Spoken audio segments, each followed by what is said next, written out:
Must be a 3-day weekend. As Jeremy said, working for big change and against great powers is something no one person can do. It takes insiders and outsiders for the slaves to get on the Underground Railroad where whites waited to pass them down the path to freedom. Not all of us could be MLK or Harvey Milk. It's risky business. Very few of us run toward pain or fear if we have a choice in the matter, but I'm thankful for those who have. There have been times when a critical mass of people chooses to hear and see and touch pain, are moved to walk aside into fear and making change because of it. And other times, like in the Nazi regime, where there was no immediate critical mass to push through into an effective resistance, the privilege of looking away prevailed for far too long. I've been called to do what I didn't want to do, yet moved by an inner compass and powerful stories, moved to run through fear into action. For those of us who have broken that barrier in some way, often hearing a story was the first step on that journey. Go ahead and take a deep breath. I've been thinking about that saying. Its origins are murky. May you live in interesting times. For better or worse, these are indeed interesting times, are they not? I mean, some of us are holding our breaths, wondering if our TikTok accounts are going to disappear. Some say it's a crisis, and perhaps it is for some. As feelings go, suffering is suffering, and it shouldn't be a contest. Still, a new president will take his oath of office on Monday, and after conservatives have figuratively been beating liberal protesters with a flag code for years, it apparently has been abandoned by several states as they raise their flag to full mast in defiance of it. President Nixon survived his inauguration with flags at half-mast, just saying. Many of us are concerned about Social Security, about the economy. Meanwhile, Southern California fires are still burning. Whether voices in the new administration call in to cut off disaster funding. Many of us are anxious for the ceasefire to hold, for the release of hostages. But closer to us, others are afraid for our families. With promised deportations already starting this week in Kern County, according to the Interfaith Movement for Human Integrity and multiple news sources, 78 people were arrested. People from Peru, Guatemala, El Salvador, Honduras, Ecuador, Mexico, China. One witness was a store manager in a place where day workers gather, Sarah Fuentes. She reports that the officers showed up in unmarked vehicles and immediately detained anyone who looked like they worked in the fields, documented or not, one assumes to sort out later. ICE stated that it had acted on its own volition, no doubt understanding that the reins are already off. For some, these are not interesting times, these are terrifying times. And my question is, will they ever pick up the undocumented European nannies? I listened to a story told by a man who was put in prison as a juvenile for some unspecified gang-related offense. He served his time, was picked up from ICE the day he got out of jail and incarcerated for a couple of years after. Finally, a judge released him, saying he was clearly no longer a threat, and he was free to apply for a green card and continue his asylum case. He's been working on the path to citizenship at a nonprofit organization for over 10 years now, and keeping his nose clean.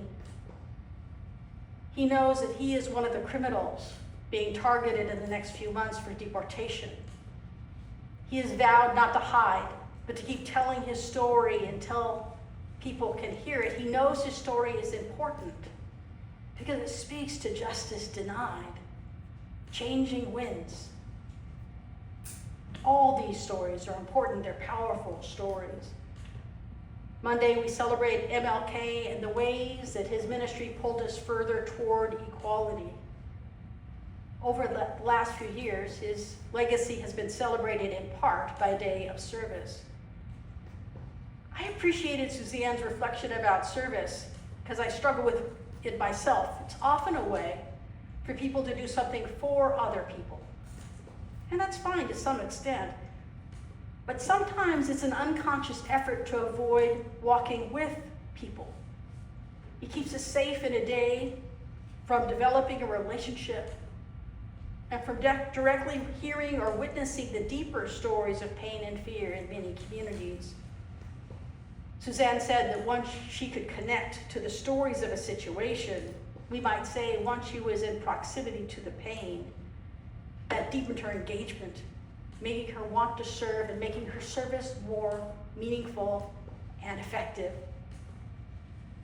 The first step in meaningful change is not service.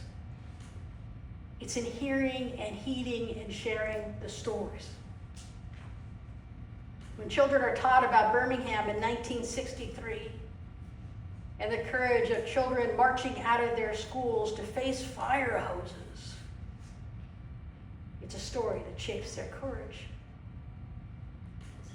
How will each of us be a conduit of story? What sources will we use to gain some proximity to the pain?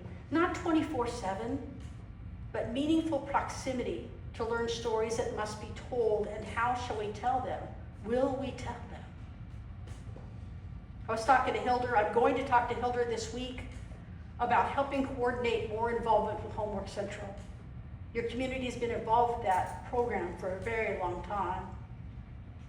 Many of us are involved in Dreamers. We know their stories and they need to be told. There's a need to show up, and some of us can, but all of us can tell the stories of valued human beings. And if we choose service deeper than a day of service, that's building relationship. And it might be a little scary right now, but if the children have to face it, pain and fear, how can we cower? How can we refuse to learn and listen and then tell these stories to our perhaps more misguided neighbors? And some of us will need to push through our fear to do so. Here's a little thing I'm doing, the red cards. You know about these red cards?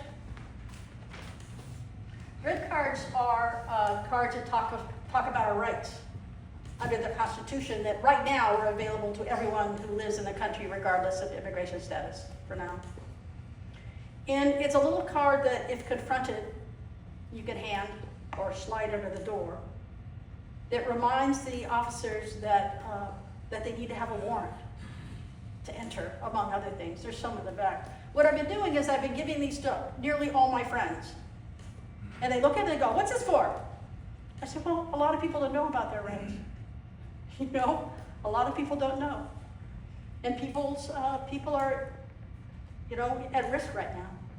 So helping to tell the story and helping them pass these cards to people they won't know might help.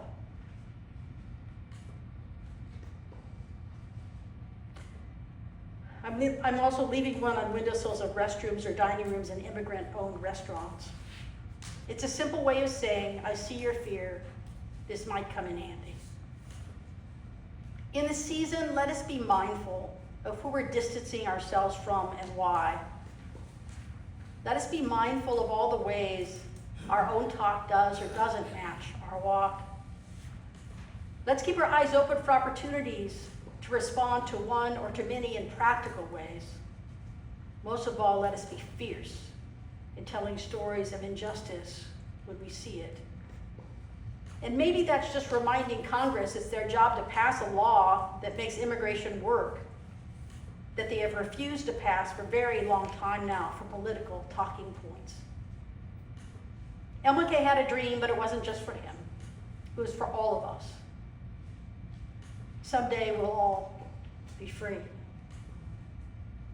I hope many can join the MLK event tomorrow at 11, which will tell a powerful story. Reverend Jim Matulski, a mentor of mine, said in an article in the San Mateo County Times,